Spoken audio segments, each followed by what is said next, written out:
Short है थोड़ा display में डाउट है इसलिए।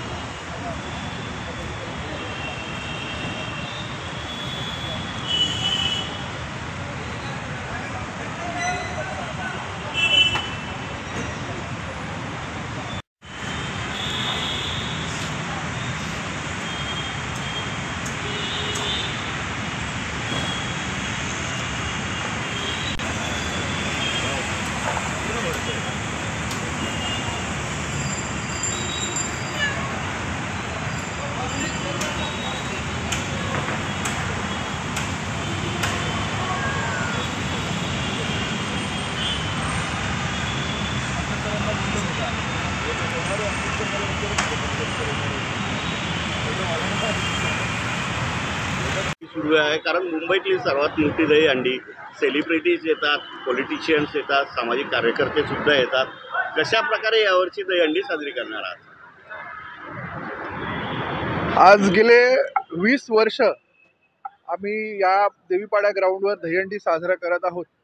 परंतु या वेळेला आमचं जे दहीहंडी उत्सवाचं जे नियोजन आहे हे दहीहंडी पथकांच्या सेफ्टीला घेऊन सर्व मेजर त्यांचे सेफ्टीच्या संदर्भात आपण सर्व काळजी घेतलेली आहे। त्याचबरोबर एक ग्लॅमरस असा इव्हेंट या ठिकाणी आपण करणार आहोत। या वर्षीची जी दहीहंडी आहे, गेल्या वर्षी आपण बघितलेलं की आपण महिलेच्या सुरक्षतेची मागाठाणे मतदारसंघामध्ये आपण अंमलबजावणी केली होती। या वर्षी आपण जे कर्करोगी आहेत, कॅन्सरग्रस्त पेशंट आहेत, त्यांच्यासाठी खूप मोठा उपक्रम आपण मागाठाणे मतदारसंघातील तरुणांच्या माध्यमातून, युवासेनेच्या माध्यमातून राबवत आहोत। आणि आत्ताच नुकतंच आम्ही एक ब्लड डोनेशन कॅम्प केलं, ज्याच्यामधलं सर्व जेवढं रक्त आम्ही कलेक्ट केलेलं ते सर्व कॅन्सरग्रस्त पेशंटसाठी मोफत वापरण्यात येईल अशी सुविधा आम्ही केलेली। तर दहीहंडीचा सुद्धा आमचं ह्या वेळेला कॅन्सरग्रस्त पेशंट्सच्या सपोर्टसाठी आम्ही दहीहंडीचं हे केलेलं आहे, आयोजन केलेलं आहे। तुमची दहीहंडी ही सेलिब्रिटीसाठी खूप प्रसिद्ध आहे। नेमके कोण सेलिब्रिटी येणार? हिंदी, मराठी, चित्रपट, बॉलिवूड प्लस आमचे मराठी सिने इंडस्ट्रीचे अनेक कलाकार येणार आहेत।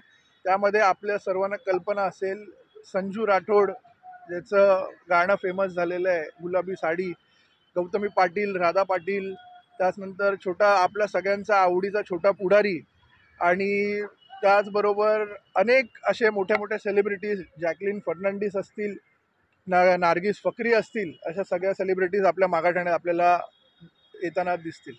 मुख्यमंत्री, उपमुख्यमंत्री येतील, हजेरी देतील।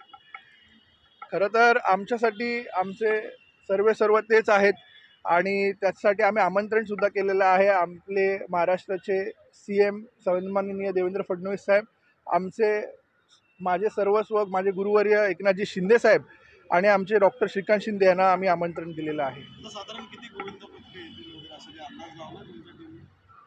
आपण दरवर्षीच्या रेकॉर्डप्रमाणे ते 350 ते 400 पथकं सकाळपासून ते रात्री 9:30-10 वाजेपर्यंत सलामी देऊन जातात।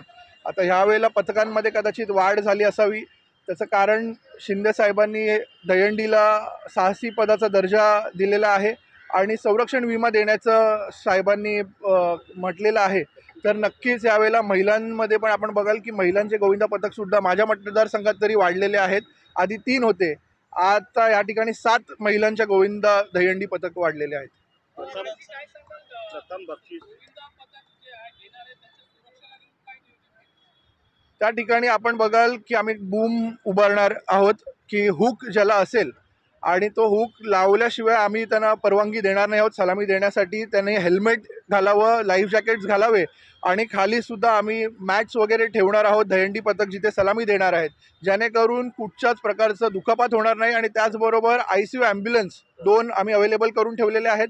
डॉक्टर्सची पूर्ण मेडिकलची टीम या ठिकाणी असेल, औषध उपचार सर्व त्या ठिकाणी जर काही दुखापत झाली तर त्याचं सुद्धा आम्ही काळजी घेतलेली आहे। दहीहंडीचं सर्वात आकर्षण असते बक्षिसाचं, कशा प्रकारे बक्षीस असले? यावेळेला 8 थराचे जे मंडळ आहेत त्यांना 25,000 रुपयाचं रोख पारितोषिक आपण या ठिकाणी जाहीर करत आहोत। 7 थराचे जे मंडळ आहेत त्यांना 8,000 रुपये आणि 6 थराचे जे मंडळ आहेत त्यांना 7,000 रुपये। आणि विशेष करून आपण कुठे जसं बघितलं नसाल ते जिथे महिला दहीहंडी पथक आहेत त्यांनी जर 5 थर लावले तर त्यांना 10,000 रुपये, म्हणजे डबल पैसे आपण अमाऊंट त्या महिला गोविंदा पथकांना महिलांना पुढाकार देण्यासाठी आपण असं एक सर्व नियोजन केलेलं आहे. दहीहंडी फोडणाऱ्यांना आता 9 थर जो लावेल त्याला आम्ही 25 लाख रुपये घोषित करत आहोत. एक शेवटचा प्रश्न, गोविंदांसाठी काही संदेश आहे? त्यांनी स्वतःची काळजी कशी घ्यावी, सगळ्या गोष्टी. आपल्याला कल्पना असेल की नुकताच माझ्याच मतदारसंघातलं एक लहान मुलगा 11 वर्षाचा त्याचा जीव गमावला गेला काही निष्कर्ष म्हणजे त्याच्या काही जी निष्काळजीपणामुळे तिथली जी पथकातली मुलं होती त्यांनी मी ऐकलेलं त्यांनी ड्रिंक्स वगैरे घेतलेले होते आणि त्याच्यामुळे हा मोठा घात झालेला आहे.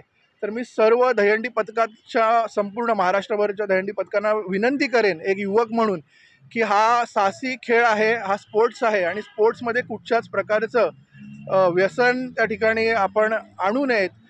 कारण की एखाद्या अशा कुठच्या मंडळामुळे पूर्ण त्या स्पोर्ट्सला बंदी लागू शकते. मग सरकारचे नियम आणि अटी येतात, मग हायकोर्ट सुप्रीम कोर्टकडून वेगवेगळे नियम तिथे लागू होतात आणि मग तो खेळाचा दर्जा त्याला साहसी जो खेळ आहे तो राहत नाही.